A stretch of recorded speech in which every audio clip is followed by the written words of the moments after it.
నేతిలోనే చెప్తాడు, అయ్యా ఇందులో ఏమీ లేదు. కమీజ్ అంటే ఆ యొక్క కురవాడ తాలూక కమీజ్ వెనక భాగం చిరిగిపోయినట్టయితే అది నీ భార్య తప్పు, ముందు భాగం చిరిగిపోయినట్టయితే అది కురవాడ తప్పు, అది నువ్వు గమనించుంటాడు. ఎటు చూస్తే వెనక భాగం చిరిగిపోతున్నాడు. అప్పుడు వీళ్ళు అందరిని పిలిచి అడిగితే అంటే ఆవిడ తర్వాత పశ్చాత్తాపడి క్షమాపణ అడుగుతుంది. ఆయన భగవంతుడు ఏం చేస్తాడంటే ఒక అద్భుతమైన వర్ణిస్తాడు. ఏమిటి? కళని చెప్పడం అన్నమాట. ఆయన్ని ఈ మంత్రి ఏం చేస్తాడు, చెడ్డ వస్తుందని చెప్పేసి ఆయన తీసుకుని వెళ్ళి జైల్లో వేసేస్తాడు.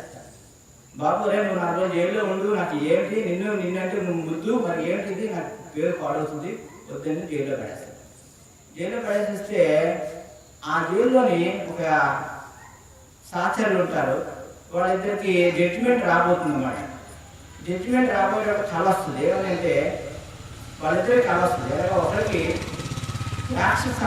ద్రాక్షపళ్ళు బుట్ట మీద పెట్టి తిరుగుతున్నట్టుగా, ఇంకొకరికి రొట్టెలు బుట్ట మీద పెట్టుకుని కాకులు గద్దలు కొడుచుకుని తింటున్నట్టుగా కళ వస్తుంది. అవన్నీ ఈయన చెప్తారు. ఏంటంటే మంచి గౌరవం, అందరికీ మంచివాడని చెప్తే, అబ్బాయి ఎవరైతే రొట్టెలు మోసుకుని వెళ్తున్నాడో వాడికి సిలువ వేయబడతాడు, ఈ యొక్క కపాలం చిరిగిపోయి ఈ యొక్క బ్రెయిన్ కాకులు గద్దలు తింటుంటాయి, ఎందుకంటే వాడి దోషి నిరూపణ అవుతుంది. ఎవరైతే సారాయి వస్తున్నాడో అది వాడు ద్రాక్ష నెత్తివే పెట్టుకుంటున్నాడు, వాడి నిర్దోషులు తెలియ రాజుకి అంతరంగికుడుగా ఉండి రాజు తాలూకా ఆయనకి పానం ఫలరసం అందించే హైయెస్ట్ పోస్ట్లో ఉంటాడని చెప్తాడు.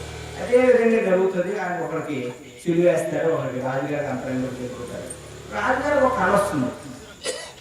7 బలిసిన ఆవులు 7 బక్క చెక్కిన ఆవులు చెంప తినేస్తున్నాయి. ఇదేంటి విడ్డూరంగా ఉంది, రాజుగారు అందరూ ప్రకటిస్తాడు, ఇదేదో పీడకాలని దెయ్యం కాలని చెప్తారు. కానీ రాజుగారు నమ్మబుద్ధి కాదు. Something is there you want to know what is it అని చెప్పేసి ఆయన పొద్దులో ఉంటాడు.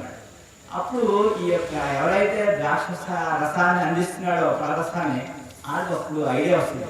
సార్ నేను ఇలా జైల్లో యూసుఫ్ మంత్రిగా యొక్క బానిస ఈ విధంగా చెప్పాడండి, ఆయన చెప్పినట్టు కరెక్ట్గా ఏంటండి, మనం అయినందుకు కరెక్ట్గా ఇంతమంది మీరు పిలిపిస్తున్నారు అంటే పిలిపించండి అన్న. అప్పుడు ఆయన ఏంటంటే అసలు నేను దోషినా నిర్దోషినా ముందు నిరూపణ చేయండి, లేకపోతే ఏంటంటే రాజుగారు ఒక మంచితనం బంధం కోసం నేను ఉన్నట్టు చెప్పేస్తానేమో అలాగే అనుకోండి, అది వద్దు అంటే అప్పుడు ఈ లోపల ఆవిడ చాలా పశ్చాత్తాపడతారు. బిడ్డలా పెంచేది ఏమిటి నాకు ఇది దొరుకుతుందని ఆవిడ కళ నీరు పెట్టుకుని రాజుగారికి అయ్యా దోషం నాది, పొరపాటు చాలా మంచివాడు అని చెప్తుంటే అప్పుడు ఆమెను క్షమిస్తారు. ఈవెన్ కూడా తీసుకొచ్చి బాబు ఇలా ఉంది, 7 బక్క చిక్కిన ఆవులు ఇలా చూస్తే చెప్తుంది, అలాగే 7 బలిసిన ఆవులు తినేస్తాయి ఏమిటి అంటే అప్పుడు చెప్తాడు. భగవంతుడికి జ్ఞానం ఉన్నాడు. అప్పుడు ఏం చెప్పారంటే, అయ్యా